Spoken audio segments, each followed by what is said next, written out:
Ruslan bəy, xoş gəldiniz. Necədir vəziyyət? Yaxşı, normal. Hər şey qaydasında. Qaydasındadır. Nəsə bir problem olmayıb orada. Heç bir problem yoxdur. Hansı vəziyyətdə baş verdi? Post növbəsində dəyişən vaxtı, haman dumanlı şəraitinə görə için düşdüm, getdim Erməniyə. Dəyərli vətəndaş, Hansı bir fiziki son təzyiq göstərdi? neçə illərdə, 3-4 illərdə, 5 ilə yaxın, belə, ancaq bizim əskərlər keçir ermənilər tərəfə. Bir erməni əskərinin Ailənizin biz xəbəri tərəfə var ki, azıb gəlmişsiniz. keçdiyini görmədim.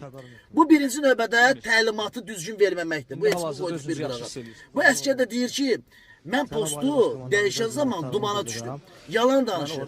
Postu əskər tək dəyişə bilməz. Onun manqa komandiri 2 saatdan bir postu gedir dəyişir. Burada başqa bir oyun var. Bu sadəcə olaraq hakimiyyətin bir oyunudur ki, bizim əskərləri düşmən tərəfə satırlar. Sonra da həmən güya keçib o tərəfə təzədən də İlham Əliyev də güya bu həmən əskəri onlardan qurtardılar. Bunlar